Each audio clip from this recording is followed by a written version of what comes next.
Boa noite, Paulo Moura, cientista político, 23 de abril de 2023. Para você que tem acompanhado o canal já sabe que nos últimos dias eu tenho dedicado atenção especial à CPMI do 8 de janeiro.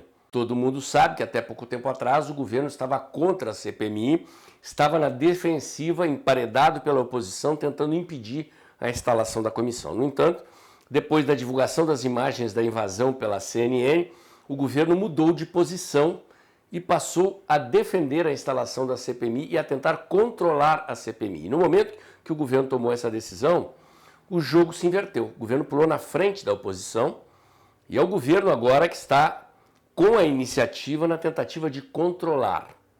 E o motivo do meu vídeo de hoje é refletir sobre o que a oposição tem que fazer para tentar controlar a CPMI, eleger o relator e o presidente, ou pelo menos um dos dois, e manter o governo na defensiva. É sobre isso que eu vou falar no vídeo de hoje. Me dê um minuto que eu já volto.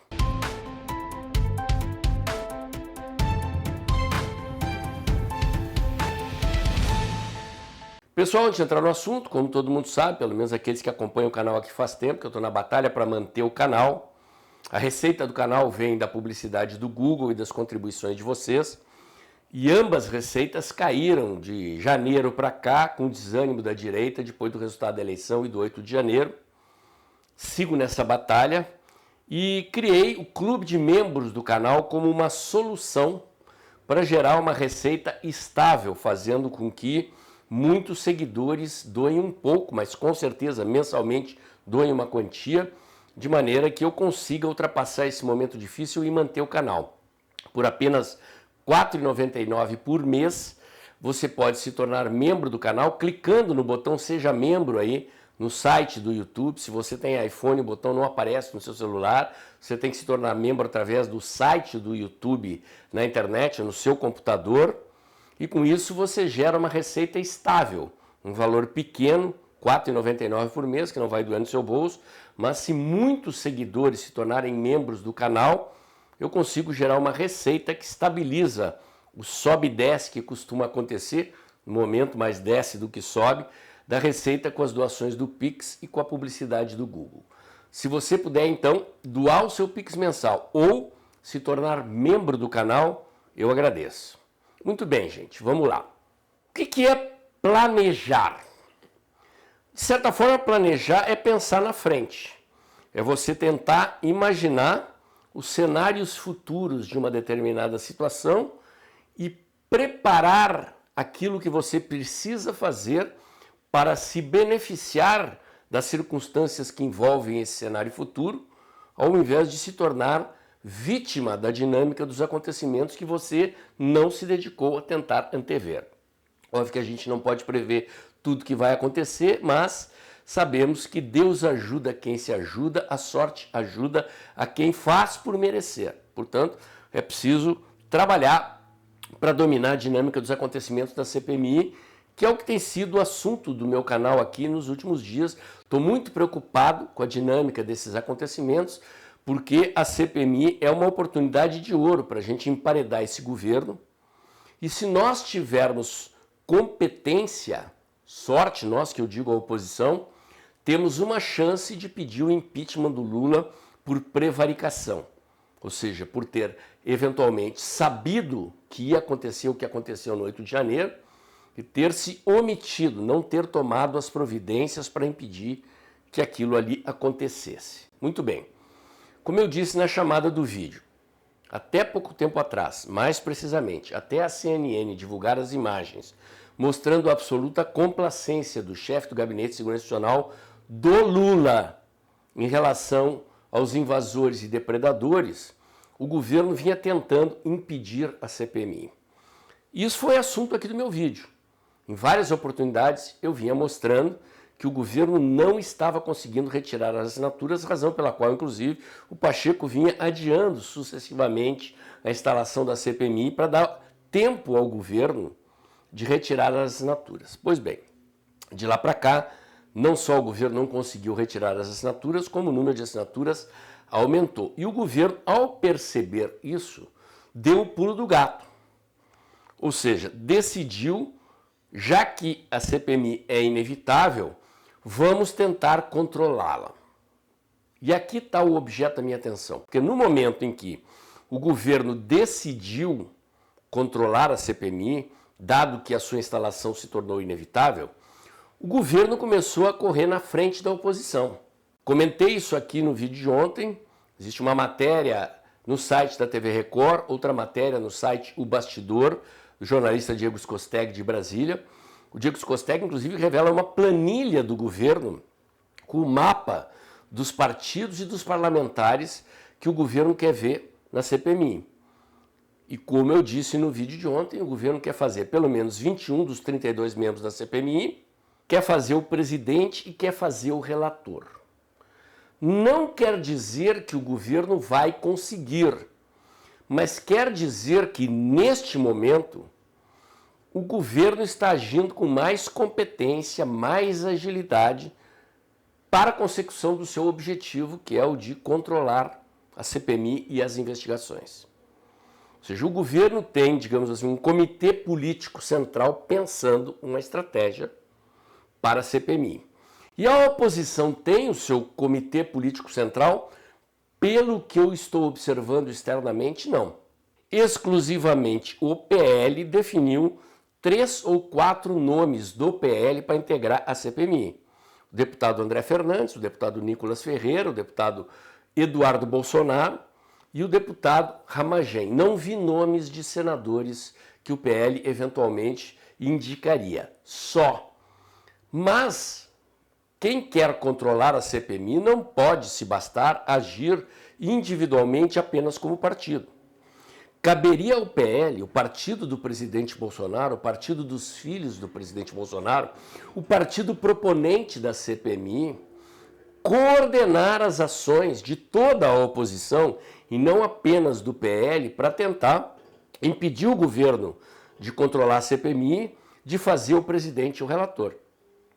Portanto, cabe, a meu ver, ao PL chamar todos os parlamentares de oposição da Câmara e do Senado e planejar uma estratégia para impedir o governo de atingir os seus objetivos. Isso é fundamental, portanto é preciso fazer um exercício parecido com o que eu estou fazendo aqui nesse vídeo. Quer dizer, vamos parar, vamos olhar para frente, vamos imaginar os acontecimentos se desdobrando no tempo e vamos planejar como nós, oposição, queremos agir para causar o maior dano possível ao governo, impedir o governo de controlar a CPMI, traçar um roteiro das investigações e tentar emplacar o presidente e o relator, ou pelo menos um desses dois cargos, segundo eu disse no vídeo de ontem, de preferência o presidente, porque é ele quem pauta a dinâmica da CPMI, o calendário, o roteiro das investigações, os sigilos que serão quebrados ou que não serão quebrados, as inquirições que acontecerão ou que não acontecerão. E eu não estou vendo, como eu disse, a oposição fazer isso. Então, vamos trabalhar com a seguinte hipótese. Tá? Eu estou lidando aqui com as informações publicadas na imprensa, com o mapa que o governo divulgou. Significa o quê? Que o governo já está agindo na imprensa, digamos assim, para condicionar a arbitragem, para criar um ambiente de opinião que torne aceitável a inevitabilidade de que o governo vai controlar a CPMI. Isto não está dado. O fato de que o governo quer não significa que o governo vai levar. Então, em primeiro lugar, a oposição, e não apenas o PL, cabe o papel, como eu disse, de mais do que simplesmente indicar nomes, convocar todos os parlamentares de oposição para discutir como fazer para impedir o governo de ter maioria e de controlar a presidência e a relatoria. Este é o primeiro passo. Sobre quem se deve fazer pressão? Arthur Lira. Mas quem deve receber pressão? Presidentes dos partidos na Câmara e do Senado. Este é um jogo interno do parlamento. A nós que estamos aqui fora observando, cabe meter e-mail, fazer pressão nas caixas postais dos deputados e dos senadores para garantir que a correlação de forças na CPMI seja mais favorável à oposição. Bom, vamos trabalhar com a hipótese de que nós, eventualmente, não tenhamos maioria, não tenhamos controle da CPMI. Não estou dizendo que isso vai acontecer, mas estou dizendo que quem planeja tem que lidar com esse cenário como uma hipótese plausível. Isto significa que está tudo perdido? Não. Existem sobrados exemplos de CPIs ou CPMIs que, mesmo contando com maioria do governo, com controle do governo, saíram do controle do governo. Existe uma frase clássica dos bastidores da política brasileira que CPMI a gente sabe como começa e nunca sabe como termina. É bom lembrar que o relator da CPI do Mensalão era Delcídio Amaral, um parlamentar do PT que terminou na condição de relator, criando problemas para o PT, depois foi expulso do PT e tratado como inimigo.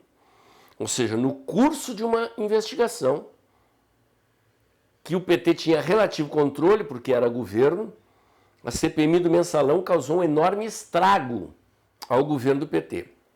O Lula só não sofreu impeachment naquele episódio porque o Fernando Henrique Cardoso deu ordem ao PSDB de que poupassem Lula, imaginando Fernando Henrique Cardoso e os tucanos, que são ruins de cálculo político, de que o desgaste causado ao PT pela CPI do Mensalão seria suficiente para que os tucanos vencessem a eleição seguinte. Não foi o que aconteceu.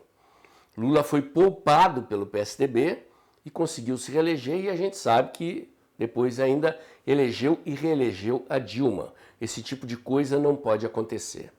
Então, ainda que a oposição não tenha controle total da CPI, vamos imaginar o pior cenário. Perdemos a maioria, perdemos o presidente, perdemos o relator. Se as contas do PT estão certas, nós teremos pelo menos 9 parlamentares de 32 lá.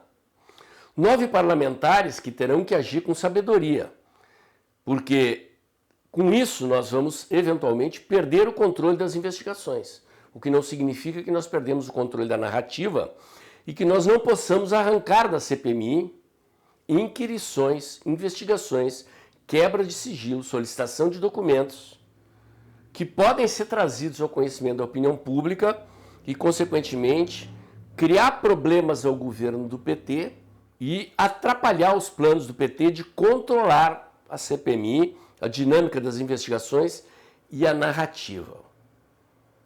Para finalizar, eu vou repetir aqui. O fato de eu estar fazendo esse vídeo não significa que eu joguei a toalha e já dei o governo como vitorioso no controle da CPI e na nomeação do presidente e do relator. Tem um jogo a ser jogado daqui até a indicação dos nomes e a definição de quem vai fazer o que na CPMI. Portanto, a oposição precisa planejar rapidamente o que vai fazer daqui para frente para impedir o PT de ter controle de indicar o presidente e o relator. O objetivo é, no mínimo, ter ou o presidente ou o relator, ou os dois, se for possível. Não sendo possível, o que fazer? A situação é como se fosse uma guerra de guerrilhas enfrentando um exército regular. Quer dizer, a oposição passa a condição de quem vai fazer guerrilha. Guerrilha dentro da CPMI, atuando como minoria, mas atrapalhando os planos do governo, levantando informações, vazando informações para a imprensa, atrapalhando o governo nas sessões da CPMI, como o Janones tem feito contra nós nessas sessões em que o Flávio Dino foi chamado ao Congresso. O jogo meio que se inverte nessa situação e a oposição é que joga no contra-ataque. Estou falando isso aqui porque ainda dá tempo da oposição se organizar e planejar o curso das ações daqui para frente. Vou repetir, no momento em que o governo percebeu que não conseguiria impedir a CPMI de ser instalada, o governo passou a correr na frente. Já mapeou os partidos, mapeou os cargos, mapeou os nomes que quer ver lá dentro, tem as suas ações e os seus objetivos planejados. E a oposição até agora, que eu saiba, tem apenas os 4 nomes do PL. Gente, vocês estão aí para nos representar. Tratem de se organizar e de agir com competência. O meu comentário de hoje era esse. Se você gostou, curte, comenta e compartilha. Bota o dedãozinho lá, aperta o sininho para o YouTube avisar você quando tem vídeo novo no canal. Inscreva-se aqui no meu canal. Inscreva-se também nos meus canais alternativos nas outras redes sociais. Acompanhe meus comentários diários no canal Tempo e Dinheiro, do jornalista João Batista Olive, de segunda a sexta-feira, um pouco antes das 2 da tarde. E lembre-se que é o seu Pix mensal que garante a sobrevivência desse canal, a continuidade do trabalho que eu já faço aqui há quase 3 anos, entregando a você diariamente informação e análise independente e posicionada no campo liberal e conservador, defendendo um Brasil livre, próspero, verde e amarelo, em ordem e progresso. Não se esqueça, gente, deposite seu Pix, ajude o canal a crescer. Ajude o canal a crescer também compartilhando os meus vídeos, chamando amigos, colegas e parentes para seguir o canal, levando mais longe os conteúdos que eu entrego aqui todo dia. E amanhã tem mais. É possível prever o futuro? A curiosidade do ser humano por antecipar o futuro acompanha a humanidade desde o princípio dos tempos. Magos, videntes, cartomantes, bruxos eram consultados por aqueles que queriam saber ou querem saber o futuro. E na política, é possível prever o futuro? Sim, mas não é recorrendo a magos, cartomantes e videntes, e sim aos fundamentos da ciência política. Eu garanto a você que se você conhecer os fundamentos da teoria, dos conceitos, das categorias que a ciência política entrega aos analistas políticos profissionais, você vai entender o verdadeiro jogo do poder que é jogado abaixo do tabuleiro das aparências e será capaz de antecipar o futuro com base na observação dos acontecimentos presentes. É assim que fazem os políticos profissionais, os analistas profissionais, os cientistas políticos e os estrategistas políticos e de comunicação. Se você está interessado, você não pode perder o curso de Fundamentos de Ciência Política e Marketing Político Digital que eu vou oferecer a partir de abril. Eu sou o jornalista e cientista político Paulo Moura, do canal Dextra do YouTube. Se você ficou interessado, inscreva-se em www.dextracursos.com.br para receber as informações sobre o curso que ofereceremos a partir de abril.